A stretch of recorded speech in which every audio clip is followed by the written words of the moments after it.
Good morning. I'm gonna come on here real quick.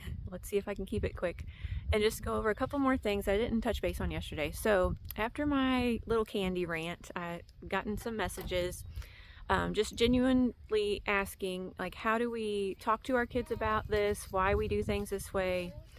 And so we have went sugar-free and gluten-free before in the past, and then when everybody felt better, we went back to it. And I don't know why we kept going back to it, but you know, part of it, our kids are old enough to know that it is going to affect them in ways. Now they are kids, so if they're offered it somewhere, they're probably going to take it if we're not around. You know, they are kids. But like, they know red dye, they cannot have it. They know one of them will projectile vomit. The other one ends up just going off the rails. Sorry, the other one will literally just, it's just not good. So they know red dye is off. But, you know, people keep saying, well, how do you approach this? And I just want to lovingly speak to parents. You are the gatekeeper of your home for everything, not just candy, not just food, you know, music that you allow, TV shows that you allow, all that stuff. I'm not telling you to be a control freak about stuff, but I'm just saying you are the gatekeeper. So what you allow is what you are choosing. So, and you know, hold yourself accountable. I don't know what that looks like for your family on any of those things. But if you don't want them to have it, first off, just don't buy it. Would I tell you to go raid your pantry if you're wanting to start cutting things out? No, everything is so expensive. Like, I'm finishing off some other, like, oats and stuff. I'm not throwing those out because I just bought a huge bag of them. So like, I'm still making the kids oat pancakes. I'm not eating them. Zach's not eating them, but they're still finishing off. But you can start making, you know, swaps. You can stop buying the super sugary barbecue sauce and have them use honey. I use honey in place of ketchup or barbecue sauce all the time now. The kids are still finishing off some of that stuff, but like, for me, I just use honey. There's so many things you could do. So just please know that you're the adult, okay? So if you don't want them to have it, quit buying it. I'm so glad if none of you have had to do it. But on the flip side, I also worry that you're not understanding how detrimental it could be to your health or your kids' health. You know, it's kind of like people that are like skinny fat, you know, like they're a size 0 or size 2, but they can eat tons of donuts and all this stuff. Like, they're living off sugar, but they have no idea what it's doing to their health. And so it just, I just think if you could get off of it as a family, you're going to have to do it as a family. Yeah. If you can get off of it as a family for 30 days, I think you would just see so many different things. Especially those of you whose kids are always sick. Like, sugar suppresses your immune system. So every year after Halloween, it's all over Facebook. Everybody's kids are sick. Every year after Easter, they're going to be sick. And I hope not. I don't wish that on anyone. But just pay attention to what happens after these holidays when they are overloaded with sugar.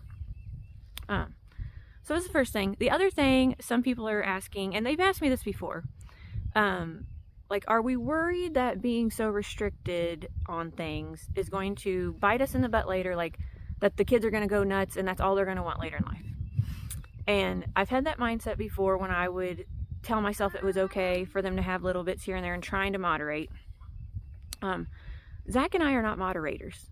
He will blatantly tell you, you know, we both are addicts. I'm addicted to sugar. I'm addicted to social media. I'm trying to break all that. You know, if he has had any kind of procedure or dental work done, he always tells the doctor, like, don't even write me a script for painkillers because I can't start on them or I'll never stop. Like, he knows that about himself. I'm so proud of him for always telling doctors, don't even write it. I'm not taking it. You know, like, you have to know yourself enough to know, are you a moderator? Can you eat one Oreo and then put the pack away and not think about it again? Because I can't. If I eat one Oreo, I'm going to be thinking about that package all day long. Sorry, got interrupted. But I'm going to be thinking about the junk food. Whatever it may be, it's going to be hanging around in my mind until it's gone. So we're just not moderators. We didn't grow up restricted. Like I said, I used to sneak into the pantry and get spoonfuls of brown sugar, and it wasn't because I wasn't allowed to have cookies and stuff. I was allowed whatever. He grew up eating whatever. It's just how our brains are. I'm sure it's a genetic thing, whatever.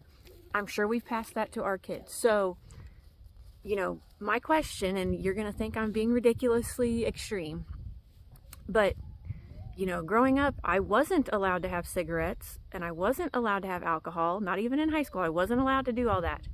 And, when I moved out, yes, I tried all sorts of things, but I quickly learned what those things did to my body and my brain, and I stopped. And so I know you're going to say you can't compare candy to cigarettes, but I'm going to, because in our mind, after we have seen what we've seen with our children, what we've seen, especially now being off of it as long as we have this time, I am going to compare it to that. Because if you would not hand your child a pack of cigarettes or let them smoke one cigarette a day in hopes of keeping them moderated so that when they're older, they don't go off the rails with them, I'm going to tell you, it's just as addictive. Sugar is so addictive. There are studies saying it is more addictive than cocaine. So yeah, I'm going to go there. I'm going to say that. I'm saying it lovingly. I'm not judging you at all. I'm not judging whatever choices you make. If you can moderate, and it really is that, and your kids have just beautifully, wonderfully healthy immune systems, and you're not struggling in that, great. These videos aren't for you. These videos are for the parents that are struggling. Their kids are sick all the time. They can't figure it out. No one's listening to them. I just want to be a voice of encouragement. If you're trying to make changes, you can do it if you want to. If you don't have to, again, I'm so happy for you and your family. These videos aren't towards you. You don't need to listen to my videos, probably. None of my stuff is going to pertain to you because I haven't lived that. That's not my experience at all. And so I don't even know what that would be like, to wake up and let them eat whatever and not give a second thought to it. I'm so glad that that's never been your worry. I never thought it would be mine. I worked in a elementary school for a little while before I had kids, and I always just would laugh when people would talk about, well, my kid can't have red dye, or they'd make a big deal about stuff, and I was like, really? Like, what is wrong with kids these days? That was never a thing when I was in school, and now I see it, and I feel so bad for ever thinking that way. Like, I'm so sorry you've ever had to struggle through something like this, if you have. And if you haven't, I'm happy for you. I'm not coming at your family. I'm not judging you if I see you at Walmart with a cart full of whatever you're buying. I'm not judging anybody. I'm just here to encourage people. If you're wanting to get off the crap, you can get off of it. You can, change your mindset around it. Use whatever tricks you have to. Tell yourself this is as poisonous as whatever. If you have to tell yourself that to make changes for the good of your kids, if they need it, okay? Not every kid needs to do this, maybe. I don't know. I hope not. I hope your kids don't need to do all this. But if they do, I'm here for you. I see what you're dealing with. I know this is hard. I know no one wants to comply with, the changes you make sometimes. I know it takes a while for people to come around, but I do think they will in the long run if you keep your boundaries set. So I guess I should have said all that before I went on the rant about all the candy, because it probably kind of came out of the blue towards some of you that don't understand. But if you're wanting to make changes, you can do it. And I hope you will try to implement them and just see for a month what it does for your whole family. Zach used to be the biggest person to say, make sure I've got ketchup, make sure we've got barbecue sauce. He doesn't even want it in the house now. Now that he doesn't have his back aching all the time, he doesn't want to touch the stuff. So that's my little short for today. Hope you have a great day and enjoy the sunshine. Like, subscribe, and share if you want to.